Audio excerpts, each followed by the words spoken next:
வணக்கம் நேயர்களே, விவாத நேரம் நிகழ்ச்சிக்கு உங்களை அன்புடன் வரவேற்கிறோம். இன்று நாம் விவாதிக்கக்கூடிய தலைப்பானது அதிமுகவை ஒருங்கிணைக்க வருபவர்களை சந்திக்க வேண்டாம், அமித்ஷாவிடம் வலியுறுத்திய எடப்பாடி பழனிசாமி.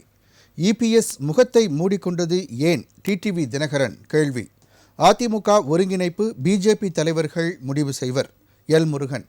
சிதம்பர ரகசியமாக இருக்கும் அமித்ஷா இபிஎஸ் சந்திப்பு என்ற தலைப்பில் தான் நாம் இன்று விவாதிக்க இருக்கிறோம். நேற்று இரவு அமித்ஷா அவர்களை இபிஎஸ் அவர்கள் டெல்லியில் சந்தித்து பல்வேறு பிரச்சனைகள் குறித்து பேசினார். குறிப்பாக பாரத ரத்னா வழங்க வேண்டும் என்று முத்துராமலிங்கம் அவர்களுக்கு, தேவர் பெருமகனார் அவருக்கு பாரத ரத்னா வழங்க வேண்டும் என்ற ஒரு கோரிக்கையையும் அவர் வைத்ததாக தெரிவித்தார். அது மட்டுமல்லாமல் திமுக ஆட்சியில் உள்ள சில முறைகேடுகள், அதே போன்று பல மக்கள் சந்திக்கும் பிரச்சனைகளை எடுத்து வைத்ததாகவும் அவர் தெரிவித்திருந்தார். ஆனால் பொதுவாக அரசியல் நோக்கர்கள் தெரிவித்த கருத்தானது, பாரதிய ஜனதா கட்சிக்கு கூட்டணியில் சேர்ந்த பிறகு பாரதிய ஜனதா கட்சி தொடர்ந்து அந்த கட்சியிலிருந்து விலகியவர்களை ஒருங்கிணைக்க வேண்டும் என்று வலியுறுத்தி வருகிறது. அது தொடர்பாகவே செங்கோட்டையன் அவர்கள் கூட சமீபத்தில் சந்தித்து பேசினார். அதன் தொடர்பாகவே அவர் பேச்சுவார்த்தைகள் நடைபெற்றிருக்கும் என்று அரசியல் நோக்கர்கள் மத்தியில் தெரிவிக்கப்பட்டது. அது மட்டுமல்லாமல் அவர் பேச்சுவார்த்தை நடத்திவிட்டு வெளியில் வரும்பொழுது முகத்தை மறைத்து கொண்டு செய்தியாளர்களை சந்திக்காமல் காரில் ஏறி சென்று விட்டார் ஒரு காட்சிகளை நம்மால் பார்க்க முடிந்தது. அதையே டிடிவி தினகரன் அவர்களும் விமர்சனமாக வைத்திருக்கிறார். அதாவது ஒரு மத்திய உள்துறை அமைச்சரை சந்தித்துவிட்டு வெளியே வரக்கூடிய ஒரு தலைவர் எங்காவது முகத்தை மூடிக்கொண்டு வருவதை நம்மால் பார்த்திருக்கிறோமா? இது புதிதாக இருக்கிறது என்று அதனை கண்டித்திருக்கிறார். அதே போன்று கேள்விகளும் இருக்கிறது. தொடர்ந்து அமித்ஷா அவர்களிடமே அதிமுக அதிருப்தியாளர்களை சந்திக்க வேண்டாம் என்று திரு இபிஎஸ் அவர்கள் வலியுறுத்தியதாகவும் தகவல்கள் தெரிவிக்கின்றன. இந்த சூழ்நிலையில் அதிமுக, குறிப்பாக இபிஎஸ் அவர்களும் அமித்ஷா அவர்களும் சந்தித்த சந்திப்பின் விஷயங்கள் என்னவாக இருக்கும் என்பது ஒரு ரகசியமாகவே இருந்து வருகிறது.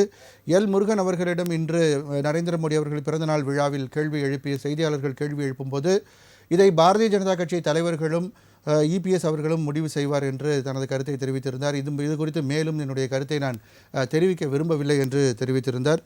தொடர்ந்து டிடிவி தினகரன் அவர்கள் தான் இது குறித்து தொடர்ந்து தங்களது விமர்சனங்களை பதிவு செய்து வருகிறார். இன்றும் கூட ஏற்கனவே கூறியபடி முகத்தை மூடிக்கொண்டு வந்தது ஏன் என்ற ஒரு கேள்வியை அவர் எழுப்பியிருக்கிறார். இவ்வாறாக இபிஎஸ் அவர்கள் அமித்ஷாவை சந்தித்தது குறித்து பல்வேறு பேச்சுக்கள் உலவி வருகின்றன. அது பற்றி நாம் இன்று விவாதிக்க இருக்கிறோம். விவாதத்திற்கு செல்லும் முன் நமது விருந்தினர்களை வரவேற்போம். முதலாவதாக இணையம் வழியாக நம்முடன் இணையும் சான்றோர் மக்கள் கழக அவர்களை வரவேற்போம். வணக்கம் சார். வணக்கம் சார். அரங்கில் நம்மோடு இணையும் புதிய உழைப்பாளர் கட்சியின் திருவாரூர் அவர்களை வரவேற்போம். வணக்கம். அதிமுக ஆதரவு விஜயகுமார் அவர்களை கேள்வியை முதல்ல விஜயகுமார் உங்கள்கிட்ட துவங்குறேன். அதிமுக ஒரு கிரைசிஸ் தொடர்ந்து இருக்குது அப்படின்ற ஒரு பேச்சு மக்கள் மத்தியில் இருக்குது. அதன் தொடர்ச்சியாக நேற்று அமித்ஷா அவர்களை சந்தித்துவிட்டு முகத்தை மூடிக்கொண்டு வெளியே வரக்கூடிய காரணம் என்ன? அது மட்டுமல்லாமல் ஒருங்கிணைக்க அமித்ஷா அவர்கள் வலியுறுத்தினார்களா? அதற்கு இபிஎஸ் அவர்கள் அதிமுகவின் எதிர்ப்பாளர்களை அல்லது அதிருப்தியாளர்களை சந்திக்க வேண்டாம் என்று வலியுறுத்தியதாகவும் தகவல் இருக்கிறது. உங்களுடைய முதல் சுற்று கருத்து? அதாவது முதல்ல அவர் முகத்தை மூடிக்கொண்டு வந்தார், தப்பு. அவர் முகத்தை தொடச்சிருக்கிறாரு. அந்த நேரத்தில் எடுத்த இது அதை பார்த்துட்டு முகத்தை மூடிக்கினா நீங்கள் ஊடகங்கள் என்னென்னமோ சொல்கிறாங்க, அவருக்கு ஆகாதவர்கள் எல்லாம் வாய்க்கு வந்தபடி வசப்படுகிறார்கள். இதெல்லாம் நியாயமான நேர்மையான விமர்சனங்களே இல்லை. அவர் ஆளுங்கட்சியினுடைய அமித்ஷா அவர்களை ஒரு தேசிய கட்சி, மிகப்பெரிய கட்சியினுடைய தலைவரை அவர்களை மரியாதை நிமித்தமாக சந்தித்து பசும்பொன் முத்துராமலிங்க ஐயா தேவருக்கு தேசியமும் ஆன்மீகம் எனது இரண்டு கண்கள் என்று சொன்ன ஐயாவிற்கு பாரத ரத்னா விருது நீங்கள் தரணும் மத்திய அரசு அப்படின்ற ஒரு கோரிக்கையும், குடியரசு துணைத் தலைவராக தமிழ்நாட்டை சேர்ந்த சிபி ராதாகிருஷ்ணன் அவர்களை மரியாதை நிமித்தமாக அவரை சந்தித்து வாழ்த்து தெரிவிக்கிறதுக்காக போனதை அவர்கள் தனக்கு இஷ்டப்படி எழுதியும் பேசியும் தீர்க்கிறார்கள். இல்லை, அதாவது இல்லை, ரெண்டு கேள்வி தான். முதல்ல ஒரு சட்டசபை முக்கியமாக நடந்துட்டு இருக்கக்கூடிய பல்வேறு விஷயங்கள் டிஸ்கஸ் பண்ணிட்டு இருக்கிற சூழ்நிலையில் இமீடியட்டாக சட்டம் அப்போ போனார், அப்போ டெல்லி போனார். முதலமைச்சர் இப்போ முக்கியமாக சுற்றுப்பயணம் மேற்கொண்டு பல்வேறு மாவட்டங்களில் மக்களை சந்தித்து வரக்கூடிய சூழலில் அதை மழையை காரணம் காட்டி கேன்சல் செஞ்சுட்டு இன்றைக்கி நேத்திக்கு போயிட்டு வந்திருக்காரு. ஸோ இதுதான கேள்வி எழுப்புது. ஒரு முக்கியமான சூழலில் இருக்கும் பொழுது இவ்வளோ நாள் தமிழ்நாட்டில் பிரச்சனை இல்லையா? இவ்வளவு நாள் இந்த கோரிக்கை மக்கள் மத்தியில் இல்லை, வலியுறுத்தலையா? திடீர்னு நேற்று கிளம்பி போகும்போது அந்த கேள்விகள்லாம் இயல்பாக எழுதக்கூடியது தானே. அதாவது ஒரு பிரதான எதிர்க்கட்சி, அதாவது அரசியல் வந்து அதிமுகவையே தமிழ்நாட்டில் சுழலுகின்றது. அதிமுக ஒரு மிகப்பெரிய கட்சி. அதனால் அதனுடைய எதிர்க்கட்சி தலைவர் வந்துட்டு அதாவது கோரிக்கைக்காக, தமிழ்நாட்டு மக்களுடைய கோரிக்கைக்காக மத்திய அரசிடம் சென்று உள்துறை அமைச்சர் திரு அமித்ஷா அவர்களை சந்திக்கிறதெல்லாம் இங்கே வந்துட்டு பேசுகிறார்கள். அப்படின்னும் போது நாங்கள் தான் அதிமுகவை சுற்றியே அரசியல் சொல்கின்ற போது எங்களுக்கு ஒரு மகிழ்ச்சி. எல்லா தொலைக்காட்சிகளிலும் எல்லா இதுலேயும் பார்த்திங்கன்னா மாண்புமிகு எதிர்க்கட்சி தலைவர் ஐயா எடப்பாடியாரை பற்றி பேசுவது, விவாதிப்பது என்பது இன்னும் 100 ஆண்டுகள் கழித்தும் இந்த அனைத்து இந்திய அண்ணா திராவிட முன்னேற்ற கழகம் வாழும்னு சட்டமன்றத்தில் 100 வருஷத்துக்கு எடப்பாடி அவர்களே பொதுச் செயலாளர் இருக்கணும். அப்பதான் நாங்க 2026 தேர்தலை அவர் சந்திச்சு அன்னைக்கு அவர் இந்த வார்த்தையை அவர் சொன்னார்னா அது சரியா இருக்கும். அதாவது இவர்கள் வந்து 3 தேர்தலில் வந்து பொய்யையே சொல்லி சொல்லி சொல்லி சொல்லி ஜெயித்தார்கள். இவர்கள் வந்து தன்னுடைய ஆட்சி காலத்தில் செய்த சாதனைகளை மக்களிடம் சொல்வதற்கு எதுவும் இல்லை. அதனால் பாரதிய ஜனதா என்கின்ற ஒற்றை இலக்கை வைத்துக்கொண்டு இவர்கள் 2019, 2021, 2024 3 தேர்தல்களை வெற்றி பெற்றார்கள். அதே ஃபார்முலாவை மீண்டும் இவர்கள் தொடங்குறாங்க. ஆனால் மக்கள்லாம் என்ன நினைக்கிறாங்கன்னா, திமுக 520 வாக்குறுதிகளை கொடுத்து விட்டு, பொய்யான வாக்குறுதிகளை கொடுத்து விட்டு ஆட்சிக்கு வந்தவர்கள் மக்கள் எதுவும் செய்யவில்லைன்ட்டு. நான் ஒன்று சொல்கிறேன். கருணாநிதி அவர்கள் முதலமைச்சராக ஆவறது போது அவர் ஒரு தேர்தல் வாக்குறுதி கொடுத்தார். 2 ஏக்கர் நிலத்தை நான் வந்துட்டு மக்களுக்கு தருவேன்னு சொல்லி சொன்னார். அதுக்கப்புறம் அவர் கொடுக்கல. அந்த அவர் சொன்ன ஒரு பொய்க்காக 10 ஆண்டுகள் வந்து அவர்கள் ஆளுங்கட்சியாக அமர முடியல. இன்னைக்கு ஏராளமான வாக்குறுதிகளை அள்ளி வீசியிருக்கிறார், ஒன்று கூட நிறைவேற்றவே இல்லை. அப்படி இருக்கும்பொழுது தமிழ்நாட்டு மக்கள் வந்து அதனால தான் புரட்சி தமிழரை எடப்பாடியார் போகின்ற இடத்துலெல்லாம் வெள்ளமென சாறை சாறையாக அணிவகுத்து மக்கள் வந்து கொண்டிருக்கிறார் அலையலையாக. இதெல்லாம் பார்க்கின்ற போது ஆளுங்கட்சிக்கு வந்து இப்போதே தோல்வி பயம் வந்துடுவே, ஒரு அச்சம் அவர்களுக்குள்ளுக்க வந்துடுவே. இப்போது எங்கள் ஐயா எடப்பாடியார் அவர்கள் மீது வந்து விமர்சனங்களை, அதான் நாகரிகம் மற்ற முறையிலெல்லாம் பேசுகிற அச்சமலைக்கு என்ன காரணம்? இப்போ கூட்டணி அமைந்ததுலேருந்தே 2 பேருக்கும் டேம் சரியில்லை. அவர் கூட்டணி ஆட்சின்னு சொல்லப்படுது, அதை மறுத்து நீங்கள் அதிமுக தரப்பில் சொல்லப்படுது. ஒருங்கிணைக்கணும்னு பாஜக நினைக்குது, ஆனால் அதிமுக அதுக்கு இடமே கொடுக்க மாட்டேங்குது. இது ஒரு முரண்பாடுகளாக மொத்த உருவமாகவே இந்த கூட்டணி இருக்கும்போது ஏன் அச்சம் வர்றதுக்கு என்ன காரணம்? எதிர்க்கட்சி, அதாவது பாரதிய ஜனதா கட்சியினுடைய முன்னாள் தலைவர், மாநில தலைவர் அண்ணாமலை அவர்கள் எடப்பாடியார் அவர்கள் தான் முதலமைச்சர் என்று அவர்களுடைய செயல்வீரர்கள் கூட்டத்தில் பேசின காணொலி காட்சியை நீங்கள் பார்த்துருக்கீங்க. அதில் மாற்று கருத்து இல்லை. கூட்டணி ஆட்சி இருங்க. நயனார் நாகேந்திரன் அவர் சொல்கிறார், முதலமைச்சர் வந்து மாண்புமிகு எடப்பாடியார் அவர்கள் தான் சொல்கிறார். 2வது அமித்ஷா அவர்களே ஐயா எடப்பாடியாரை பக்கத்தில் அமர வைத்து சொன்னது என்னன்னா, எடப்பாடியார் தலைமையில் அதிமுக தலைமையில் தான் இங்கு தமிழ்நாட்டில் கூட்டணி அமையும் என்று சொன்னதெல்லாம் ஏனோ உங்கள் வசதிக்காக, மற்றவர்களுடைய வசதிக்காக அதை மறைக்கிறார்கள். சரி, அதாவது மிகப்பெரிய கட்சி அதிமுகன்றது தமிழ்நாட்டில் உள்ள யாருக்கும் தெரியும். சரி, அப்படி மிகப்பெரிய கட்சி தான் தலைமை தாங்கி நடத்தி இருக்கிறார்கள்.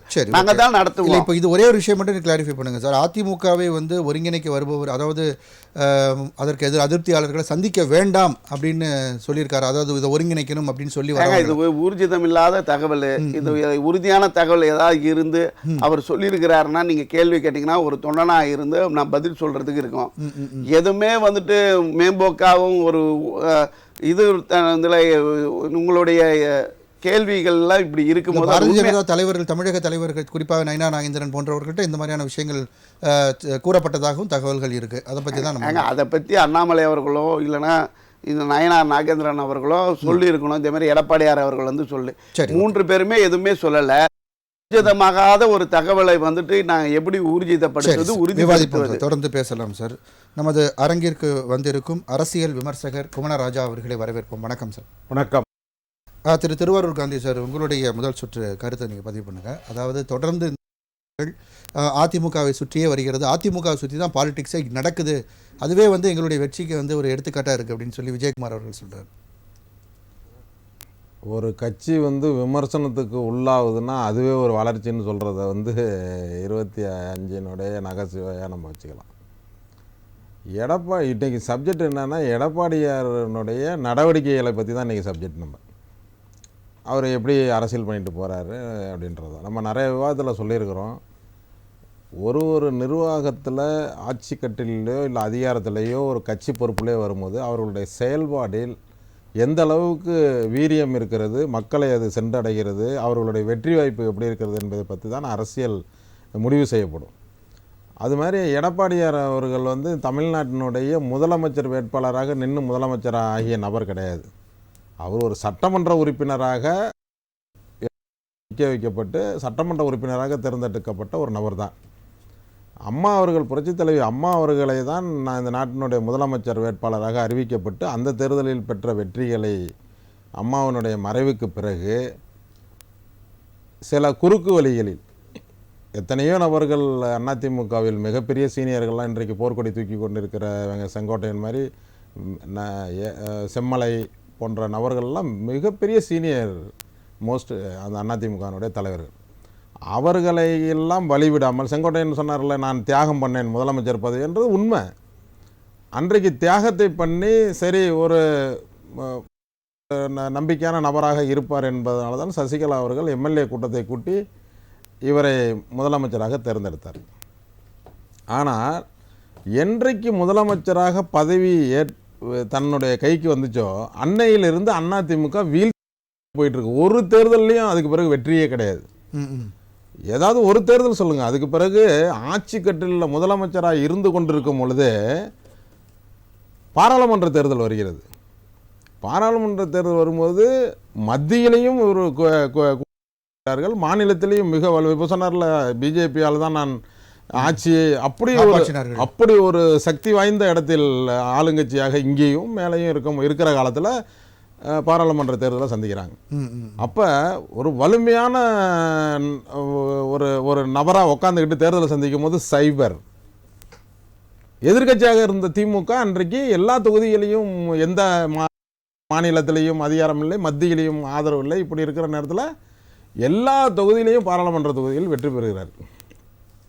ஒரே ஒரு தொகுதியை தவிர, அது இண்டிவிஜுவலாக ஓபிஎஸ்னுடைய செல்வாக்கில் அந்த தேனியில் அவங்க வெற்றி பெற்றாங்க. அதை வந்து இவர் அதிமுக வெற்றினே சொல்ல முடியாது. ஏன்னா இப்போ இவர் தனியாக ஒரு ஓபிஎஸ் நிற்கும் போது எவ்வளோ ஓட்டு வித்தியாசம் வாங்குறாரு, கொஞ்சம் மார்ஜினில் தானே தோக்குறாரு. அப்போ அவருடைய இண்டிவிஜுவலில் தான் அவர் நிற்கும் போது அப்படி தேனியில் ஜெயிச்சது அவர்களுடைய சொந்த செல்வாக்கு. அப்படி இருக்கும் பொழுது ஆளுங்கட்சியாக உங்களிடம் ஒரு பொறுப்பை கொடுக்கும் பொழுது இவ்வளவு மத்திய மாநில அரசாங்கத்தினுடைய சப்போர்ட்டில் நீங்கள் ஒரு தேர்தலை சந்திக்கும் போதே தோல்வியை சந்திக்கிறீங்க. சரி, அதை விட ஒரு பாராளுமன்ற தேர்தல்னு வச்சுக்குவோம். அடுத்தது நடக்கிற சட்டமன்ற தேர்தல் நடக்குது. சட்டமன்ற தேர்தலில் என்ன பண்ணீங்க? நீங்கள் தேர்தலை சந்திச்சிங்க, மிகப்பெரிய கூட்டணி அது இதெல்லாம் வச்சு பாட்டாளி மக்கள் கட்சி போன்ற கட்சியெல்லாம் கூட்டணி வச்சு நீங்கள் நின்னீங்க. வட மாவட்டத்திலலாம் என்ன பண்ணீங்க? பாமகவோட கூட்டணி சேர்ந்து மிகப்பெரிய வன்னியருக்கு சமுதாயத்துக்கு பாடுபடுகிறன்ற ஒரு கட்சியோட இருந்துக்கிட்டு வட மாவட்டத்தில் நீங்கள் ஜெயிச்ச தொகுதி எத்தனை? வன்னியர் சமுதாயத்தை சேர்ந்த அமைச்சர்களே தோல்வி அடைகிறாங்க. சிவி சண்முகம், எம்சி சம்பத், வீரமணி போன்ற அமைச்சர்களே தோல்வி அடைகிறாங்க. அதற்கு காரணம் என்னன்னா, நீங்கள் எடுத்த முன்னெடுப்பு. நீங்கள் என்ன செய்கிறீங்க? உங்களுக்கு ஒரு 120 தொகுதி வன்னியர் நினைத்தால்தான் வெற்றி பெற முடியும், சட்டமன்றத்தை வேட்பாளராக வெற்றி பெற முடியும் என்ற 120 தொகுதியில் பெரும்பான்மையாக சட்டமன்ற தொகுதியில் பெரும்பான்மையாக இருக்கிற வன்னியர்களுக்கு இடஒதுக்கீட்டில் தனி உள்ஒதுக்கீடு தரேன்னு நாங்கள் வந்து 3 வருஷமாக அதுக்காக போராடிட்டு இருக்கோம். இதே எடப்பாடிக்கிட்ட. ஓகே, இந்த எடப்பாடியாருக்கு முதலமைச்சர் ஆனோன்னா முதலில் பாராட்டு கூட்டத்தை சென்னையில் நடத்தியவன் நான். ஏனென்றால் நீங்கள் படையாச்சாருக்கு இன்று நேற்று நடந்த படையாச்சாரோட பிறந்த நாளுக்கு அரசு விழாவாக அறிவித்தார்கள். அதற்கு பிறகு மணிமண்டபம் கட்டினார்கள். அவர் படத்தை சட்டமன்றத்தில் வைத்தார் என்பதற்காக 10.5% அப்பொழுது வந்து வைக்கிறோம். அன்றைக்கு இந்த 10.5% அவருக்கு பாராட்டு கூட்டத்திலே நான் பேசுகிறேன். வேணா உங்களுக்கு வீடியோ அனுப்புறேன். பாராட்டு கூட்டத்திலே கோரிக்கை வைக்கிறேன். அப்ப சொல்றாரு, இது பாராட்டு விழா, எந்த கோரிக்கையும் வைத்து பேசாதீங்க. நான் கோரிக்கைன்னு வைக்கல, நிலைமையை சொல்றேன். அந்த நிலைமைக்கு தகுந்தப்ப ஒரு உள்ஒதுக்கீடு எங்களுக்கு கொடுங்க. இல்ல பின்னாட்கள் கொடுத்தாரு அப்படின்னு சொல்றோம். ஆனா அன்னைக்கு வந்து அவர் வந்து அன்னைக்கு வந்து பாமக இவர்களை எதிர்த்து கொண்டிருந்தது. ஓகே, பாமக எதிரணியிலிருந்து இவர்களுக்கு அந்த கூட்டத்தில் கூட கலந்து கொள்ளவில்லை. ஆனால் நாங்கள் செய்த பிறகு பாமகவை கூட்டணியில் சேர்க்கிறார்கள். சரி, இந்திய வரலாற்றிலேயே ஒரு தேர்தல் நன்னடத்தை விதி அமலுக்கு வருவதற்கு ஒரு அரை மணி நேரம் 1 மணி நேரத்துக்கு முன்னாடி ஒரு சட்டத்தை சட்டமன்றத்தில் பாஸ் பண்றாரு இந்த வன்னியர் இடஒதுக்கீடு. அப்பொழுது முதலமைச்சராக பதவி வைக்கிற எடப்பாடிக்கு கண்டிப்பாக தெரியும் இது நாளைக்கு நீதிமன்றத்துக்கு சென்றால் இது தோர்த்துவிடும். அது மட்டும் இல்லாமல் ஓபிஎஸ் அவர்கள் கூட இது தற்காலிகமான ஒன்று இல்ல அப்படின்னு தெரிஞ்சு வன்னியர் சமுதாயத்தை சேர்ந்த 2 கோடி பேர்களை பழிவாங்க வேண்டும் என்பதற்காகவே, ஏன்னால் இது போய் சட்ட சிக்கலில் மாட்டிக்கொண்டால் இடஒதுக்கீடே இவர்களுக்கு வாய்ப்பில்லை, இவர் வன்னியர்களை இதோட ஒழித்து கட்டி விடலாம் என்ற ஒரு கெட்ட நோக்கத்தில் செய்தார்கள். சரி சரி. அந்த கெட்ட நோக்கம் உண்மை என்பது போல அதிமுகவில் அன்றைக்கு இருந்த அமைச்சர்கள் தேர்தல் பிரச்சாரம் செய்கிறார்கள் தென் மாவட்டத்தில். அப்பொழுது இந்த பிரச்சனையை கிளப்புகிறார்கள். ஓபிஎஸ் முதற்கொண்டு என்ன சொல்றாருன்னா,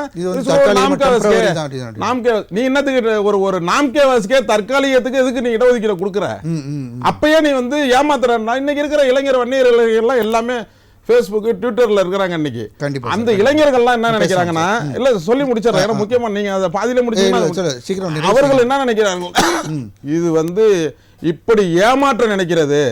அதற்கு எடப்பாடி தான் பெரிய வலிமையான தலைவர்னு சொல்றாருல இவரு.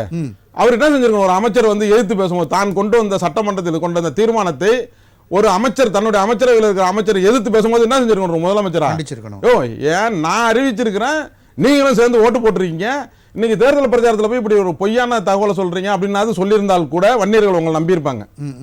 இதனுடைய விளைவு இவர்களை நம்பி போன பாமகவும் 5 தொகுதிக்கு மேல் ஜெயிக்கவே முடியாமல் மிக மிக படுதோல்வி அடைந்து கட்சியினுடைய அங்கீகாரமே போகின்ற சூழ்நிலையை உருவாக்கிய நபர் தான் எடப்பாடி. எடப்பாடியை நம்பி யார் போனாலும் கடைசியில் இது அங்கீகாரம் இல்லாம பாமக போனுச்சுல்ல, அதே நிலைமை தான் உருவாகும். சரி சார், அடுத்த சுற்றுல என்ன குறிக்கிட கூடாது.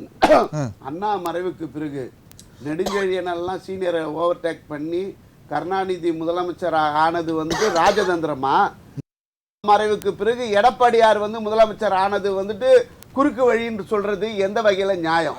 ஒண்ணு, அதுக்கு பதில் சொல்ல சொல்லுங்க. நான் சொல்லிடுறேன்.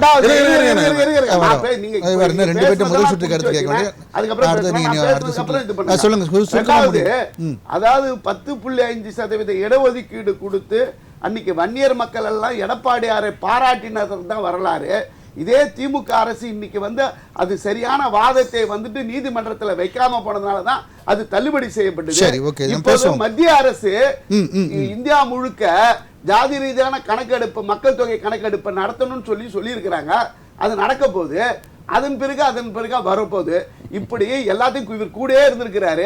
இப்போது இவருக்கும் பாட்டாளி மக்கள் கட்சிக்கும் தனிப்பட்ட வெறுப்பு ஏதோ இருக்கிறதோ தெரியல. பாட்டாளி மக்கள் கட்சிக்காக வேண்டி இவர் எடப்பாடியாரை பேசுவது. 2 பேரும் முதல் சுற்று கருத்து கேட்க வேண்டிய நீங்க நோட் பண்ணி வச்சுக்கோங்க. அவங்க சுற்றுல திரு குமரராஜா சார், உங்களுடைய முதல் சுற்று கருத்தை பதிவு பண்ணுங்க. எண்ணி துணிக கருமம் துணிந்தபின் எண்ணுவம் என்பது இழுக்கு. ஏறக்குறைய 31 ஆண்டுகள் 33 ஆண்டுகள் தமிழ்நாட்டை ஆண்ட அனைத்து இந்திய அண்ணா திராவிட முன்னேற்றக் கழகத்தினுடைய பொதுச்செயலாளராக இன்று கோலச்சு கொண்டிருக்கின்ற மதிப்பிற்குரிய பழனிசாமி அவர்கள் தான் அரசியலில் செய்ய வேண்டிய போராட்டம் அணுகி அதற்கு ஏற்றார் போல காய்களை நகர்த்தி கொண்டிருக்கிறார். அருகிலே உட்கார்ந்திருக்கின்ற சகோதரர் நான் தான் அவருக்கு பாராட்டு விழா நடத்தினேன், ஆனால் 10.5% இடஒதுக்கீட்டை கெட்ட நோக்கத்துடன், அந்த வார்த்தையை பயன்படுத்துகிறார், கெட்ட நோக்கத்துடன் அவர்களை பழிவாங்க வேண்டும் என்ற கருதி இதை பாராட்டு நடத்திய அவரே சொல்லுகின்ற பொழுது தனிப்பட்ட முறையிலான ஏதோ வெறுப்பை உமிழுகின்ற வகையிலே தான் இந்த பேச்சு அமைகிறது என்பது உள்ளங்கை நெல்லிக்கனி. ஏனென்றால் சகோதரர் நீண்ட அரசியல் அனுபவம் உள்ளவர் என்ற அடிப்படையிலும் ஒரு அரசியல் கட்சி ஒவ்வொரு தேர்தலுக்கும் ஒரு ஸ்ட்ராட்டஜி என்று சொல்லப்படுகின்ற வியூகங்களை வகுப்பது என்பது ஒரு கட்சிக்கு எப்பொழுதும் இருப்பது. அந்த நேரத்தில் அரை மணி நேரம் ஒரு மணி நேரம் முன்னாடி இல்லை, ஒரு நாள் முன்னதாக அந்த தேர்தலுடைய விஷயங்களை அறிவிப்பதற்கு முன்னாடி ஒரு நாள் முன்னதாக இந்த 10.5% ஒதுக்கீடை அவர் அறிவித்தார். அது அரசியல் கணக்கு, அதில் எந்த மாற்றம் இல்லை. அது அரசியலுக்காக சொல்லப்பட்டது தான், அரசியலுக்காக செய்யப்பட்டது தான், எந்த மாற்றமும் இல்லை. ஆனால் அதே நேரத்தில் பின்னே தொடர்ந்து வந்த திராவிட முன்னேற்றக் கழகம் அதை வேண்டிய அளவிற்கு எடுத்து சென்று இதிலே நியாயம் இருக்கிறது, இந்த 10.5% நாங்களும் ஆதரிக்கிறோம், வேண்டிய அளவிற்கு சிறந்த வழக்கறிஞர்களை திராவிட முன்னேற்றக் கழகத்துடைய பிரச்சனை என்று வந்தால் டெல்லியிலிருந்து இறக்குமதி செய்கிறார்கள். சுப்ரீம் கோர்ட்டில் இருக்கிற எல்லா வழக்கறிஞர்களையும் வரிசை கட்டி நிற்கிறார்கள் சென்னை உயர்நீதிமன்றத்தில். ஆனால் இந்த விஷயத்தில் வேண்டிய அளவிற்காக ஆகச்சிறந்த வழக்கறிஞர்களை வைக்கவில்லை என்பது சரி, திராவிட முன்னேற்ற கழகத்திற்கு ஏதோ உள்நோக்கம் இருக்கிறது என்று எடுத்துக்கொள்ள முடியுமே தவிர. கருத்துக்களை சொல்லுங்க. ஆனால் இப்பொழுது எடப்பாடி பழனிசாமி அவர்கள் தெரிந்தோ தெரியாமலோ தன்னுடைய குடுமியை டெல்லியிலே கொண்டு போய் வைத்திருக்கிறார் என்பது வருந்தத்தக்க செய்தி தான். அவர் செங்கோட்டையை ஏதோ ஒரு காரணத்திற்காக அவர் போறார் என்றால், இவர் போய் சொல்றாரு அப்படின்னு சொல்லி சொன்னால் ஊடகங்கள் வருகின்ற செய்திகளை எடுத்துக்கொள்ள வேண்டியதில்லை முழுவதுமாக. ஏனென்றால் அவரை யாரும் சமாதானத்துக்கு பேச வருகின்றவர்களை சந்திக்க வேண்டாம் என்று சொன்னதாக இன்று நேற்றிலிருந்து ஊடகங்களில் தொடர்ந்து விலகுகிறது. ஆனால் அப்படி சொன்னவர் யார் என்பதை எந்த ஊடகமும் ரொம்ப கன்வீனியன்ட்டாக மறந்து போயிடுறாங்க. இப்படியே தகவல் சொல்லப்படுகிறது, ஏற்றுக்கொள்ளப்படுகிறது, பேசப்படுகிறது என்று சொல்லுகின்ற இந்த அனுமானத்திற்கெல்லாம் இவர் அனைத்து இந்திய அண்ணா திராவிட முன்னேற்ற கழகத்தின் பொதுச் செயலாளர். தமிழ்நாட்டிலே மிகப்பெரிய அதிக ஆண்டுகள் ஆண்ட கட்சி அனைத்து இந்திய அண்ணா திராவிட முன்னேற்ற கழகம். தான் இந்த கூட்டணி என்டிஏ இருக்கிறது. உங்களுக்கு ஏதாவது பிரச்சனை இருந்தால் சென்னைக்கு பேசுங்கள் என்று நிலையோடு நிற்க வேண்டிய நிலை இருக்க வேண்டும்.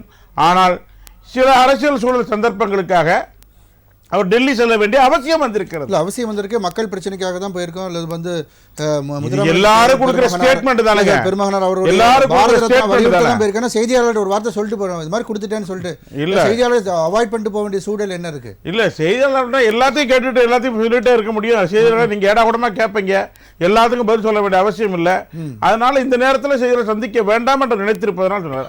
அப்புறம் ஐயா ஒரு மிக முக்கியமான சொன்னாரு, சர்வபரி தியாகம் பண்ணி விட்டார் செங்கோட்டையன். தியாகம் பண்ணாரு. அரசியல் என்ன நடக்குது? 120 பேரை கூவத்தில் கொண்டு வச்சிருந்தாங்களே, பணம் இல்லாமல் ஏதாவது நடக்குமா?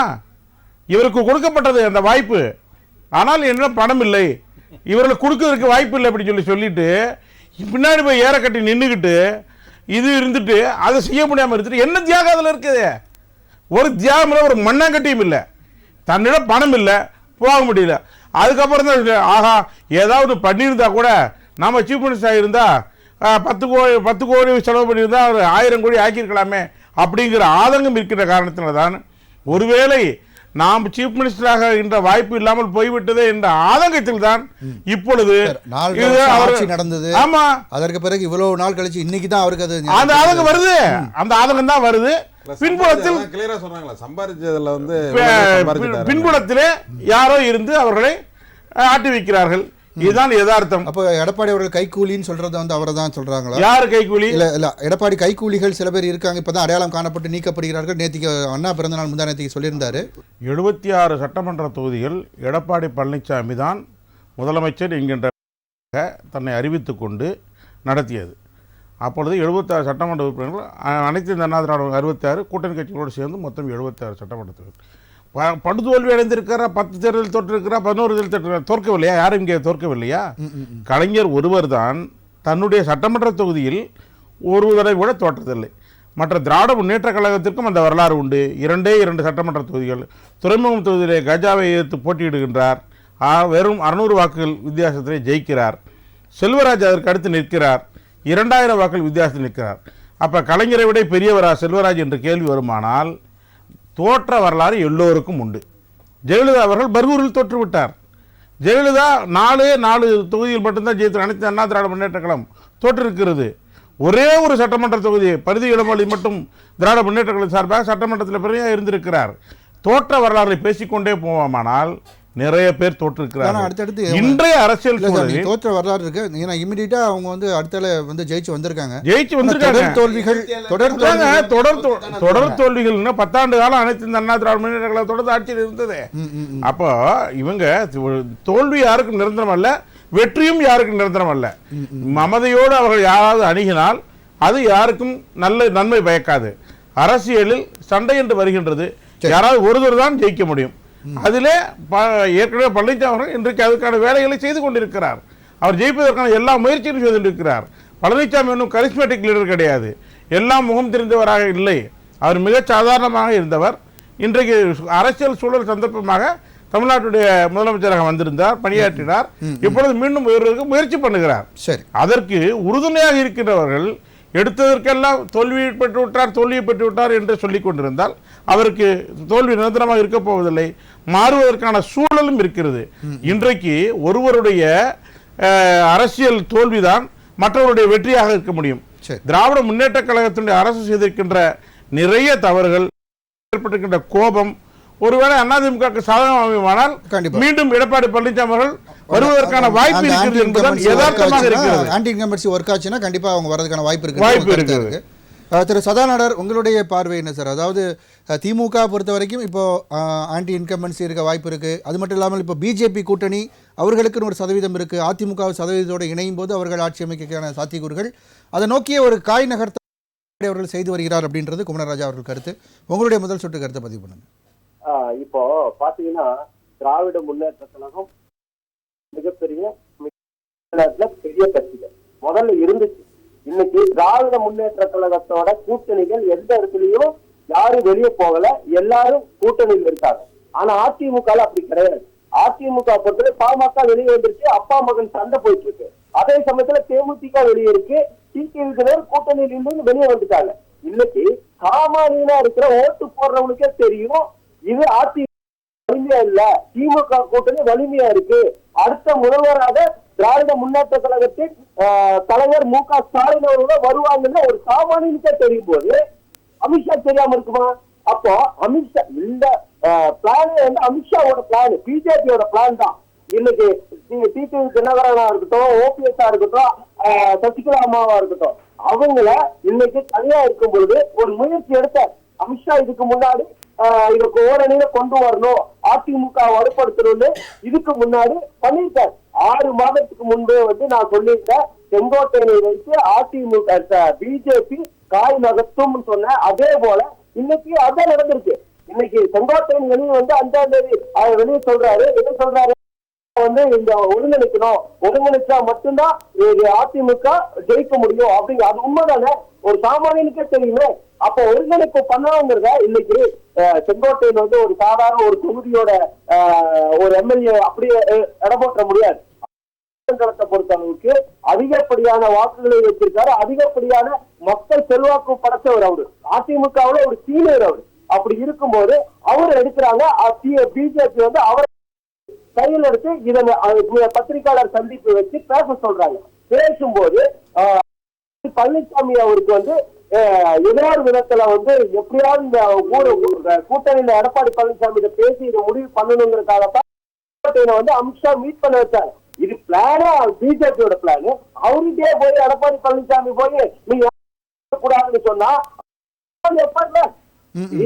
அதிமுக வந்து வலுவா இல்லைன்றது எல்லாத்துக்குமே தெரியும். இன்னைக்கு திமுக கூட்டணி மாதிரி அதிமுக இன்னைக்கு கூட்டணி கட்சியா நம்பலையே, யாரையும் நம்பல.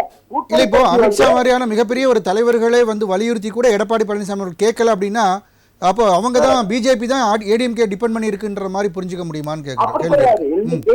இன்னைக்கு எடப்பாடி பழனிசாமி கட்சியை போட்டு வெளியே வந்தது காரணம் அதுதான். இன்னைக்கு அவர் கட்சியை போட்டு வரலாம் விஜயகுமார் பார்த்தா தெரியாதா? எது முகத்தை தொடச்சிட்டு வந்தாங்க, எதோ கட்சி போட்டு வந்தாங்க பார்த்தா தெரியாதா? ஒரு நியாயமான முறையில அவர் சொல்ற மாதிரி இந்த கோரிக்கை தான் வைக்க போன. இப்படி பசுமன் முத்துராமலிங்க தேவர் பேரை வச்சுட்டா போனதுன்னா பத்திரிகையாளர் சந்திப்பு வச்சு பேசிட்டு போயிடலாமே. அத்தனை அமைச்சரோட போனவரு தனியார் பயந்து போற மாதிரி ஒரு ஏதோ ஒரு திருடம் போற மாதிரி போகணும்னு என்ன அவசியம்? அப்படியா போகணுங்கிற அவசியமே இல்லையா? இல்ல வார்த்தைகள் கொஞ்சம் கவனமா பேசுங்க. எதிர்கட்சி தலைவர் வந்து வார்த்தை அடக்கத்தோட பேசுங்க, நாகரிகத்தோட பேசுங்க. அவர் போன விதத்தை சொல்றேன், சரிங்களா? நீங்க நாவடக்கத்தோட பேசுங்கன்னு சொல்றீங்க, நான் நாவடக்கத்தோட தான் பேசுறோம், சரிங்களா? அவரு போன விதம் எப்படின்னு நான் சொல்றேன். இன்னைக்கு வார்த்தைகள் பிரயோகம் வந்து கொஞ்சம் கவனமா இருக்கணும். ஒரே ஒரு விஷயம், கொங்கு மண்டல கட்சியா மாறி இருக்கா இல்லையா? இன்னைக்கு ஜாதி கட்சி ஆயிடுச்சா இல்லையா அதிமுக? இன்னைக்கு ஈரோடு மாவட்டத்துல ஒன்றிய செயலர் ஒருத்தர் கூட மாற்று சமுதாயம் கிடையாது. எல்லாம் இதே சமுதாயத்தை சார்ந்தவங்க போட்டிருக்காங்க. ஆனா திமுக அப்படி கிடையாது. அனைத்து சாவடியை அரவணைச்சு கொண்டு போய் எல்லாம் ஒன்று நாடாறு கவுண்டர் தேவை எல்லாருமே இருக்காங்க. இன்னைக்கு திமுக மாதிரி விஸ்வநாதன் கொங்கு வேளாள கவுண்டரா, உதயகுமார் வேளாள கவுண்டரா, கொங்கு கட்சி ஆயிடுச்சு அப்படின்னு பேசிட்டு எடப்பாடி பழனிசாமி கட்சியை அழிச்சிட்டாரு. அமித்ஷாக்கு நம்பிக்கை இல்ல. அதிமுக கூட கூட்டணி இருந்தாலும் கூட இவங்க எல்லாம் ஒருங்கிணைச்சு வந்தா மட்டும்தான் தமிழகத்துல முடிவு பண்ணிட்டாங்க. அப்போ ஒரு கோரிக்கை வைக்கிறார். என்ன மாதிரி கோரிக்கை வைக்கிறார்? நீங்க இவங்களோட யாரு கூட பேசக்கூடாது. அப்ப அமித்ஷா ஒரு கோரிக்கை வைக்கிறார். எனக்கு அதிகப்படியாக இடம் வேணும். எனக்கு ஆட்சியில வந்து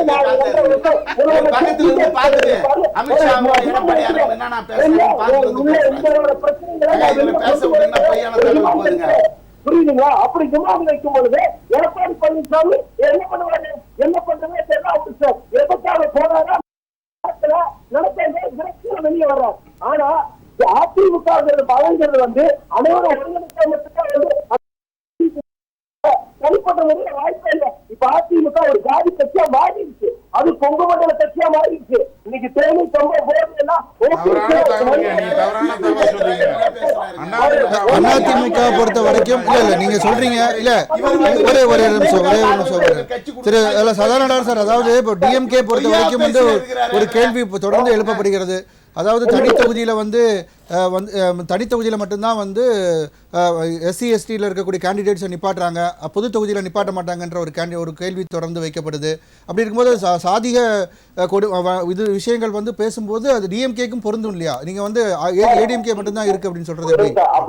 திருச்சி பொது தொகுதியில ஏழுமலை நிப்பாட்டினது அனைத்து இந்த அண்ணா முன்னேற்ற கழகம் விடுதலை சிறுத்தை பொது தொகுதி கேட்டு இதுவரை திமுக கூட்டணியில கொடுக்கவே இல்லை. ஒரே ஒரு செகண்ட் மாற்று கட்சியினர் சாதாரண ஒரு விஷயம் மட்டும் பதிவு பண்ணிடுறேன். இல்ல மாற்று கட்சியினரும் கூட பாராட்டக்கூடிய ஒரு கட்சியாக ஏடிஎம்கே.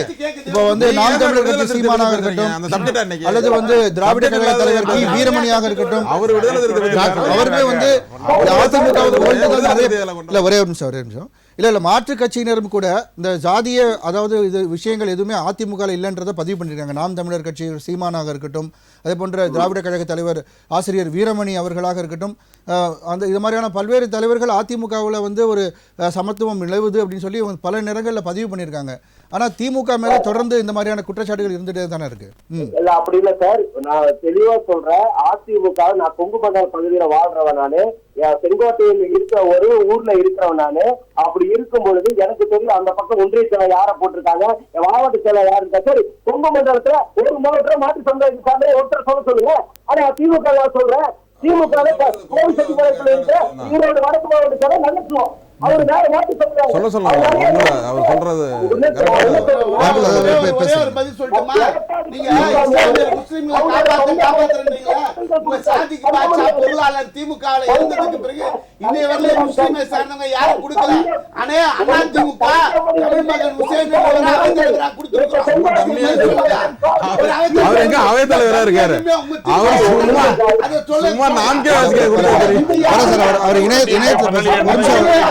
அடுத்து உங்ககிட்ட தான் வரேன் விஜயகுமார், அடுத்து உங்ககிட்ட தான் வரேன். ஒரு நிமிஷம் நிறைவு செய்யட்டும். புரியுதுங்க? அந்த டைம்ல அதிமுக இருக்கும்போது, அதிமுக அம்மா இருக்கும்போது எல்லாம் சமத்துவமா இருந்த உண்மைதான். எடப்பாடி பழனிசாமி அதிமுக அழிச்சிட்டாரு. அது இன்னும் காலங்களுக்கு அவருக்கு தொடர்ந்து இருந்தாருன்னா கண்டிப்பா சொல்றேன் அதிமுக ஒரு கட்சி இருக்காது. பிஜேபி டிமாண்ட் பண்றது அப்படின்னா நீங்க இப்ப வலுவா இல்ல, நீங்க அதிமுக இன்னைக்கு வலுவா இல்ல. நீங்க எல்லாரும் ஒரு இடத்துக்கு கொண்டு வந்தா மட்டும்தான் நீங்க வந்து நான் வந்து கூட்டணியில் இருப்பேன், நீங்க முதல்வர் வேட்பாளர் இருக்க முடியும்னு ஒரு டிமாண்ட் பண்றாரு அமித்ஷா.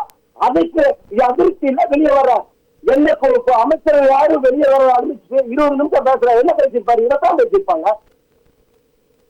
அது கண்டிப்பா அதுக்கான விஜயகுமார் சார் சொல்லுங்க. ரெண்டு பேருடைய பதிலுக்கு என்கிட்ட கேட்கணும்ல.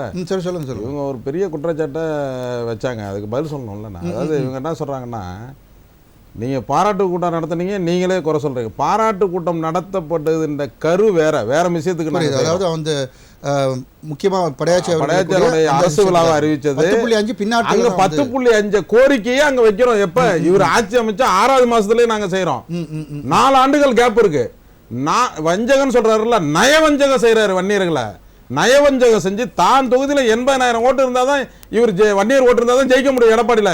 நான் கேட்கிறேன், எடப்பாடி தொகுதியில வர்ற தேர்தலில் செல்வ கணபதி வேட்பாளராக இருந்தா அந்த தொகுதியில இவர் நிக்க முடியாது.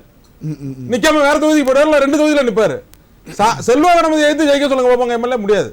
ஏன்னா அங்க இருக்கிற இதே எடப்பாடி காவேரி என்ற நபரிடம் தோற்றவர் தான் பாமகல வரலாறு உண்டு. அதே தொகுதியில எடப்பாடியில காவேரி என்ற எம்எல்ஏ பாமக எம்எல்ஏ ஜெயிக்கிறார். இப்ப சொல்றாங்களா 60 எம்எல்ஏ 67 எம்எல்ஏ எடப்பாடிக்காக போட்ட ஓட்டு இல்ல, அது முதலமைச்சருக்காக. பாமக கூட்டணியில இருந்துச்சு பாருங்க. அப்ப இந்த இதுல அறியாமை வன்னியரோட சில பேர் அறியாமையில ஏதோ கொடுத்துருக்காங்க, இடஒதுக்கீடுன்னு செஞ்சாங்க பாருங்க. அதுல கிடைச்ச பாமக வன்னியர்கள் தியாகம் செஞ்சுதான் இவரையே இப்ப எடப்பாடியில கொண்டு வராங்க. சரி, எடப்பாடியில யாரு மெஜாரிட்டியான ஆளு? அங்க நீ யார பொறுப்பாளரை போட்டு வச்சிருக்க? அவர் சொல்றாருன்னு கோபம் வருதுல, யாரு அங்க பொறுப்பாளர்? அப்ப நயவஞ்சக வன்னியர்களை நயவஞ்சமாக ஒழித்து கட்ட வேண்டும். இப்ப சொன்னாங்கல்ல, இவங்க அதிமுக கடைசி 1 மாசத்துக்கு முன்னாடி ஒரு நாளை அன்னைக்கு தேர்தல் நன்னடத்தை வருவதற்கு நீங்க ஒரு பத்திரிகையாளர் சொல்லுங்களேன், 1/2 மணி நேரத்துக்கு முன்னாடி ஒரு சட்டத்தை எவனாவது பாஸ் பண்ணுவானா? எனக்கு தெரிஞ்சு முதல் நாள் நினைக்கிறேன். முதல் நாள் இல்ல, 1 மணி நேரத்துக்கு முன்பாக. 1 மணி நேரம் நீ வேணா சரி, ஓகே, தவறான ஆவணத்தை பயன்படுத்தி அல்ல மக்கள் ஓகே கிளாரிஃபை பண்ணிக்கலாம். சார் நான் சொல்றேன் சார், 1 மணி நேரம் சட்டம் தேர்தல் தேதி அறிவிப்பதற்கு 1 மணி நேரத்துக்கு முன்பாக சட்டமன்றத்தில் அங்க இருந்து கார்ல ஃபைல் கவர்னர் கிட்ட போகும்போது டிராபிக் ஆயிருந்தா கூட நான் சட்டம் செல்லாம போயிருக்கும், கவர்னர் கையெழுத்து போட்டிருக்க முடியாது. அது ஏதோ அதிர்ஷ்டம், அது துரதிர்ஷ்டம் தான். அது அன்னைக்கே போயிருந்தா கூட கோர்ட்டுக்கு போயிருக்காது. ஓகே, இப்ப சரி திமுக பழிவாங்க நாங்க சொல்றோம். திமுக ஆட்சிக்கு வந்துச்சு, அண்ணா திமுக போட்ட தீர்மானத்தை என்ன செஞ்சிருக்கணும்? திமுக ஆட்சிக்கு வந்தோடனே கிடப்புல போட்டிருக்கணும்ல. சட்டமன்றத்தில் தீர்மானம் நிறைவேற்றி அதுக்கு ஒப்புதல் கொடுத்தது திமுக அரசு, இன்றைக்கு இருக்கிற ஸ்டாலின். மறுக்க முடியுமா நீங்க? அதுக்கு பிறகு கோர்ட்டுக்கு போகுது. சரியான தரவுகள் ஒரு ஆணையம் நியமிக்கிறாங்க. அந்த ஆணையத்துக்கு வந்து வருஷம் வந்து அதை எக்ஸ்டெண்ட் பண்ணிட்டே தான் போறாங்க தவிர அதுக்கான முடிவுகள் இன்னும் வரல. இந்த ஆணையமே வந்து ஒரு ஆணையம் அறிவிக்கும் போதே நான் பிரஸ் மீட்ல சொல்லியிருக்கேன், இது 6 மாசத்துல எல்லாம் செய்ய முடியாத வேலை அப்படின்னு சொல்லியிருக்கேன். நான் எப்படி செய்ய முடியும்? 2.5 கோடி பேர் வன்னியர் இருக்காங்க தமிழ்நாட்டுல, நீங்க டேட்டா எடுத்துற முடியுமா அவ்வளவு சீக்கிரம்? நீங்க 6 மாசத்துல எவ்வளவு நாள் ஆச்சு இன்னும் இது வரைக்கும்? அதான் நீங்க அதுக்கு கமிஷன் கொண்டு முடியல. அதுக்கு தான் என்ன சொல்றாருன்னா, ஸ்டாலின் அவர்கள் முதலமைச்சர் என்ன செய்யறாருன்னா ஒரு தீர்க்கமான முடிவு எடுக்கிறாரு. பீகார்ல கொண்டு வந்தாங்க இதை இடஒதுக்கீடு உள்ஒதுக்கீடு கேன்சல் ஆயிடுச்சு, சட்டமன்றத்தில் போட்டு நிறைவேற்றியாச்சு. உங்களுக்கு தெரியும், ஜாதி வாரி கணக்கெடுப்பு எடுத்துட்டாங்க, கொண்டு வந்தாங்க, பாஸ் ஆகல. அப்ப அவர் என்ன முடிவு பண்றாருன்னா, நீங்க தான் நிறைய செல்வாக்கு பெரிய செல்வாக்கான நபர்ல இவரு, நீங்க வந்து போய் மத்திய அரசாங்கம் சொல்லி நாடு பூராவே எடுங்க, தமிழ்நாடு நாடு பூராவே எடுத்துருங்க. எடுத்துட்டா டேட்டா வந்துருச்சுன்னா ஜாதி வாரி கணக்கெடுப்பு படி எல்லாருக்கும் இடஒதுக்கீடு கொடுத்துட்டு போறோம். மறுபடியும் கோர்ட்டுக்கு போக வேண்டிய வேலை இல்லை. இதே மாதிரியான இடஒதுக்கீடு ஜாதி வாரி கணக்கெடுப்பு எடுத்த பீகார்ல கோர்ட்ல போய் நின்று போச்சு. அப்ப அவ்வளவு தூரம் கஷ்டப்பட்டு அந்த மாநில அரசாங்கம் எடுத்த டேட்டா பேச போயிடுச்சே. அப்ப அந்த மாதிரி ஒரு சூழ்நிலை மறுபடியும் அப்படின்ற நினைக்குது. இல்ல இது வந்து அந்த ஒரு வழக்குக்காக எடுக்கக்கூடிய தரவு தானே. அந்த தரவுக்கும் அந்த நீங்க டோட்டலா எடுக்கிறதுக்கும் டிஃபரன்ஸ் இருக்கு சார். மீதி அப்புறம் அடுத்து இப்ப வன்னியர் இடஒதுக்கீடு வேணாம் அப்படின்னு கோர்ட்டுக்கு போன்றது யாரு? அதே 20% இடஒதுக்கீடு எம்பிசில இருக்கிற 20% இடஒதுக்கீட்டுல இருக்கிற நபர் தான் கோர்ட்டுக்கு போறாங்க. சரி, ஓகே. நாளைக்கு இதே நீங்க பண்ணீங்கன்னா மறுபடியும் அவங்க கோர்ட்டுக்கு தான் போறாங்க. கண்டிப்பா சார். பீகார் மாதிரி நின்னுடும். புரியுது. மொத்தமா இந்தியா முழுக்க பண்ணணும். அடுத்த குற்றச்சாட்டு ஒண்ணு சொன்னாங்களே, என்ன சொன்னாங்க? பணம் இல்லாதனால எவ்வளவு ஒரு மீடியால உட்காந்துக்கிட்டு ஒரு இலைமறைவு காய்மறைவான ஒரு விஷயத்தை கூட நேரடியா சொல்றாங்க பாருங்க. எம்எல்ஏக்கெல்லாம் பணம் கொடுத்து தான் நாங்க வந்து முதலமைச்சரா எடப்பாடி உட்கார்ந்தாரு. அந்த எம்எல்ஏக்கெல்லாம் பணம் கொடுக்கறதுக்கு செங்கோட்டையிட்ட பணம் இல்ல, அதை வாய்ப்பை விட்டுட்டாரு. ஆனாலும் மறுபடியும் கொள்ளையடிச்சு இந்த பணம் இவ்வளவு வருதுன்னு போது ஒரு வருத்தம் வந்துருச்சு. வருத்தம் வந்து அப்ப வரலையா? அந்த மாதிரி கொள்ளையடிக்க வேண்டிய எண்ணம் அவருக்கு இருந்துச்சுன்னா அப்பவே வந்திருக்கணுமே, வரல. அவர் இப்ப என்ன பண்றாருன்னா ஒரு 4.5 வருஷம் வெயிட் பண்றாரு. நிறைய பேர் வெயிட் பண்ணி செங்கோட்டையனோட கோரிக்கை என்ன கோரிக்கை சொல்றாரு சொல்லுங்க. எல்லாரும் ஒன்னா இருந்து ஜெயிப்போம்னு சொன்னா அது முடியாதுன்னு ஒரு தலைவர் சொல்றாருன்னா அப்புறம் ஆளுமை மிக்க தலைவர் அதுக்கு பேரு. சரி சார் சரி சார் ஜெயலலிதா மாதிரி ஆளுமை மிக்க தலைவர், எம்ஜிஆர் மாதிரி ஆளுமை மிக்க தலைவர் 3 பேட்டி கேட்கணும். கட்சியில இருந்து போனவர்களை வாங்க இந்த கட்சிக்கு பாதம் வரக்கூடாதுன்னு பெரிய மக்கள் தலைவரா இருந்தவர்களை சேர்த்த வரலாறு கண்டிப்பா அதை பத்தி உனக்கு என்ன வரலாறு இருக்கு? எந்த வரலாறும் இல்லாமல் ஏதோ சசிகலா தயவில் முதலமைச்சர் ஆகிவிட்டு கண்டிப்பா அந்த கேள்வி உனக்கு நீ பெரிய உணர்வானதா அன்னைக்கு எப்படி ஓபிஎஸ் கொண்டு வந்து முதலமைச்சர் ஆக்கின? கண்டிப்பா அன்னைக்கு இருந்த சூடு விஜயகுமார் சார், அதாவது பெரிய கரிஸ்மாட்டிக் லீடர்ஸே வந்து முன்னாடி அவர்களால் பாதிக்கப்பட்டவர்களை சேர்த்திருக்காங்க. அவர் மற்ற தலைவர்களோட மிகப்பெரிய ஒரு தலைவராக எண்ணுகிறாரா அல்லது எதனால வந்து ஒருங்கிணைக்க மாட்டேன் அப்படின்னு சொல்றாரு? ஜெயலலிதா ஒரு நிமிஷம், புரட்சி தலைவர் எம்ஜிஆர் 2 பேரும் சேர்ந்தவர் தான் எடப்பாடின்னு நினைச்சிட்டு இருக்கு. அதுக்கு சேர்த்து அதாவது எங்க உட்கட்சி விவகாரம் அவர் எங்க கட்சியினுடைய எங்க உட்கட்சி விவகாரம் எங்களுடைய பொதுச் செயலாளர் அவர் முடிவு எடுத்து வர்றாரு. அதை பத்தி உங்களுக்கு கவலைப்பட வேணாம். 2வது, ஜாதி மதம் இல்லாத ஒரு கட்சி தமிழ்நாட்டில் இருக்குதுன்னா அது வந்து அனைத்து இந்திய அண்ணா திராவிட முன்னேற்ற கழகம் தான். எங்களுக்கு ஏராளமான வரலாறுகள் உண்டு, சாதனைகள் உண்டு. திரு சதா அவர்களை கொஞ்சம் அமைதியாக இருங்க. 2வது அவர்களே, திரு சதா அவர்கள் நான் கேட்கிற கேள்வி, திமுக என்பதுதான் வாரிசுடைய கட்சி. நான் கேட்கிறேன், நாகூர் அனிபா அவருடைய மகனுக்கு என்ன பொறுப்பு இதுவரை திமுக கொடுத்திருக்கு? ரகுமான் கானுடைய மகனுக்கு திமுக என்ன கொடுத்திருக்கு? ஸ்டாலினுடைய பிள்ளைக்கு உதயநிதி பிள்ளை இன்ப நிதிக்கும் கொடுக்கிற ஒரு வாரிசு கட்சி, குடும்ப கட்சி திமுக. நீங்க அதுக்கு ஆதரவு கண்ணை மூடிக்கொண்டு கட்சிக்கு ஆதரவாக நீங்கள் நடவடிக்கை எடுத்துட்டா நீங்க பேசுங்க, நான் வேணாம்ல, உங்க கட்சியை பேசுங்க. ஆனால் எங்களுடைய கட்சியை பத்தி குறை சொல்வதற்கோ குற்றம் சாட்டுவதற்கோ உங்களுக்கு எந்தவித யோகியமும் கிடையாது, அருகதையும் கிடையாது. எங்க கட்சி விவகாரத்தை எங்கள் பொதுச் செயலாளர் பேசி பார்த்துக் கொள்வாரு. எங்க கொங்கு மண்டலத்தில் இல்ல, தமிழ்நாட்டினுடைய எந்த வீதியில வேணாலும் போங்க, ஜாதி மதம் இல்லாத ஒரு கட்சி தமிழ்நாட்டில் இருக்குதுன்னா காலை உயர்த்தி தூக்கி நிமிர்ந்து எங்களுடைய அனைத்து இந்திய அண்ணா திராவிட முன்னேற்ற சொல்ற திணிவு தைரியம் துணிச்சல் எங்க அதிமுக உண்டு. நீங்க வந்துட்டு ஏதோ ஒரு கட்சி எது பண்ணி வச்சுட்டு ஆதரவு கொடுக்கணும் நாங்க வேணாம்னு சொல்லலைங்க. ஆனா எங்க கட்சி சொல்லக்கூடாது, நீங்க எங்க கட்சி நீங்க பேசக்கூடாது. நீங்க எங்க கட்சியினுடைய வரலாறு தெரியுமா? நீங்க 3வது வந்து பொய்யா அமித்ஷாவும் எடப்பாடியாரும் பேசிக் கொண்டிருக்கும் போது பக்கத்தில் இருந்து பார்த்தவர் மாதிரி இவர் சொல்ற எதுவுமே எல்லாமே பொய் பேசுறத அமைதியாக காது கொடுத்து கேட்கறதுக்கு நான் அதிமுக நான் எதிர்ப்பு தெரிவிக்க மாட்டேனா, மறுப்பு தெரிவிக்க மாட்டேனா? அவரை பேசாம அமைதியாக நிறுத்த சொல்லுங்க சார். அவ்வளவு குற்றம் சாட்டி பேசிருக்கிறார். அவரு அவ்வளவு சொல்லியிருக்கிறார். என்னவா ஜாதி கட்சியா? கட்சியா இல்லாம எங்க கட்சி தான் தமிழ்நாட்டில் இருக்கிற மிகப்பெரிய கட்சிகள் எல்லாம் அனைத்து இந்திய அண்ணா திராவிட முன்னேற்ற கட்சி தான் மிகப்பெரிய கட்சி. இவர் தாங்கியும் தூக்கியும் பேசுறாரு. திமுக துணிச்சிருந்தா வர 2026 தேர்தல தனிச்சு நிற்போம் என்ற சொல்ற தைரியம், கூட்டணி இல்லாம ஆட்சி அமைத்த வரலாறு திமுக உண்டா? சொல்லுங்க. ஆட்சியில் இருந்த வரலாறு கிடையாது. திமுக மக்களுடைய எதிர்ப்பை சம்பாதித்து உள்ளது. மக்கள் கொதிநிலையில் உள்ளார்கள். மக்களுடைய எதிர்ப்பை சந்திக்க முடியாமல் இப்போது திமுக நாடகம் ஆடுகிறது. பாரதிய ஜனதா கட்சி என்கின்ற ஒற்றை இலக்கை வைத்துக் கொண்டு இனி இவர்கள் நாடகம் ஜம்பம் எடுபடாது. அனைத்து இந்திய அண்ணா திராவிட முன்னேற்ற நீங்க வச்ச விமர்சனத்துக்கு அத்தனையும் எங்களுடைய எடப்பாடியார் எம்ஜிஆர் ஆகவும் அம்மாவாகவும் 2026 அவர் வெற்றி பெற்று முதலமைச்சர் ஆனவனே பதில் கிடைக்கும். ஓகே சார், திரு சதானடர் நீங்க குறுக்கிட நீங்க சொல்லுங்க, உங்க கருத்துக்களை பதிவு பண்ணுங்க. நிறைவு கருத்தை சேர்த்தே பதிவு பண்ணிருக்கேன். அதிமுக பொறுத்த அளவுக்கு அதிமுக ஒரு எடப்பாடி அணி, அவ்வளவுதான். எப்படி ஓபிஎஸ் அணி இருக்கு, எப்படி இரட்டைகளை யார்கிட்ட இருக்கோ அதுதான் அதிமுக எல்லா தலைவர்களும் சொல்லக்கூடிய ஒரு விஷயத்தை நம்ம பார்க்கிறோம். நீங்க வந்து எடப்பாடி அணின்னு சொல்லி அதை சிறுமைப்படுத்துறது அதெல்லாம் சொல்லாது.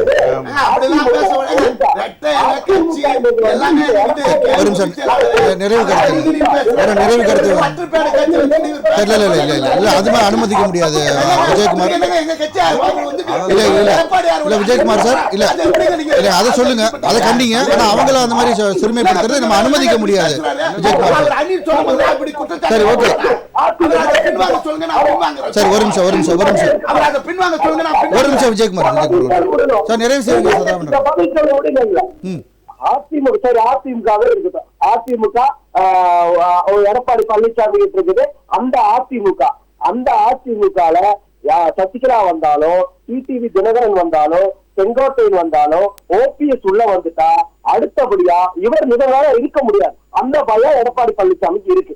அந்த காரணத்தினாலதான் அவங்க யாரையும் உள்ள சேர்த்திக்க விருப்பப்படல. இதுதான் உண்மை. ஆனா கலைஞர் என்னன்னு பாக்கணும்ல, இவரு வந்து சுயநலமா தான் முதலமைச்சராகத்தான் இருப்பேன், மற்றபடி நான் எந்த பதவிக்கு போக மாட்டேன், அந்த முதலமைச்சர் நாற்காலிய தக்க வச்சுக்கிறதுக்காக இவங்க யாரும் இவர் எப்படியாவது இந்த அமித்ஷா வச்சு பேசி கூட்டணி இருந்து இவங்க யாரும் கூட்டணிக்கு வரக்கூடாது. அப்படியே கூட்டணிக்கு வந்தாலும் அவங்க இப்ப எப்படி டிடிவி தினகரன் அம்மா முன்னேற்ற கழகமாவும் ஒவ்வொருத்தரும் அந்தந்த கட்சியாகத்தான் இருக்கணும். ஆனா அதிமுக எக்காலத்தையும் உள்ள விடக்கூடாதுன்னு ஒரு புடிவாதமா இருக்காரு. அப்படி இருந்தால் அப்படி இருக்கும் பட்சத்துல அதிமுக மிக வலுவடைந்து இருக்கு. இப்போ திராவிட முன்னேற்ற கழக கூட்டணி இருந்து யாரு போல அந்த இவர் சொல்றாரு மக்கள் வந்து கொந்தளிச்சு போயிருக்காங்க. கொந்தளிச்சு போயிருக்காங்க. எடப்பாடி பழனிசாமி அவரு அம்மா இருந்து இறக்கும் பொழுது எத்தனை எம்பி இருந்தாங்க, இப்ப எங்க எம்பி இருக்காங்க? நான் கேட்கிறேன். நன்றி. நம்ம இன்னொரு சந்தர்ப்பத்தில் விவாதிக்கலாம். நன்றி நன்றி நன்றி நன்றி நன்றி. நேரம் குறைவா இருக்கு சார். எந்த இடத்துலயும் வந்து அதிமுக ஜெயிக்காது. சரி, ரைட். நன்றி. பொறுத்திருந்து பார்ப்போம். இன்னொரு சந்தர்ப்பத்தில் விவாதிக்கலாம் சதநாடர். நன்றி. குமரராஜா சார் உங்க நிறைவு கருத்தை பதிவு பண்ணுங்க. நன்றி சதநாடர். ஒவ்வொருவருக்கும் ஒரு பார்வை உண்டு. அது சதாநாடாருடைய பார்வை. அவர் சொல்லி இருக்கிறது அவருடைய அபிப்பிராயம். அரசியல் என்பது ஒரு மிகப்பெரிய சதுரங்கம். அதிலே வெற்றி பெறுவதும் காய்களை எப்படி நகர்த்துவதும் என்பது அந்தந்த சூழ்நிலைக்கு ஏற்ப அந்தந்த அரசியல் கட்சிகள் தங்களுடைய வளர்ச்சிக்காக செய்கின்ற அரசியல் காய் நகர்த்தல்களை சில பேர் சொல்லலாம், சில பேர் அதுதான் சரி என்று சொல்லலாம். ஆனால் இறுதி முடிவு எடுப்பவர்கள் யாரென்றால் எஜமானர்களாகிய மக்கள் தான் முடிவு எடுக்கப் போகிறார்கள். மக்கள் யார் பக்கம் சாய்கிறார்களோ அவர்கள் தான் ஜெயிக்கப் போகிறார்கள். இப்பொழுது 2026 தேர்தல் மற்ற எல்லா தேர்தலும் கடந்த 30 ஆண்டு நடந்த எல்லா தேர்தலை விட சற்று இன்னும் சூடு பறக்கக்கூடிய தேர்தலாக இருக்கின்ற காரணத்தினால மக்கள் நல்லது செய்து மக்களுக்கு நன்மை வைக்கின்ற அரசு வந்தால் அனைவருக்கும் நல்லது, மக்களுக்கும் நல்லது. நன்றி சார். ஒரு நிமிஷம் தான் இருக்கு, குயிக்கா சொல்லி. அதாவது இப்போ வந்து திமுக தான் திரும்பவும் ஆட்சி அமைக்கும் சூழ்நிலையை எடப்பாடி மனதில் உள்ளதை அப்படியே சொன்ன விஷயத்தை முந்தா நாள் பார்த்துருக்கலாம். எங்களுக்கு ஆட்சியை வராட்டா கூட அப்ப நீ யார சொல்ற? நீ திமுக தவிர யாரையுமே சொல்ல முடியாது. தன்மானம் தான் முக்கியம். தன்மானம் தான் முக்கியம் சொல்ல ஆரம்பிச்சிட்டாரு.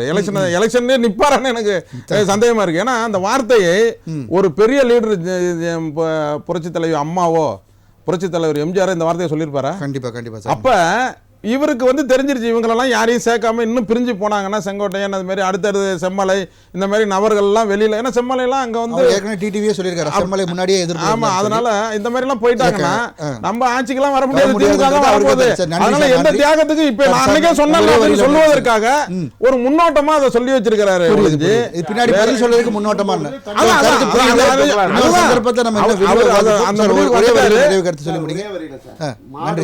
மாடு முட்டி கோபுரம் சாயாது.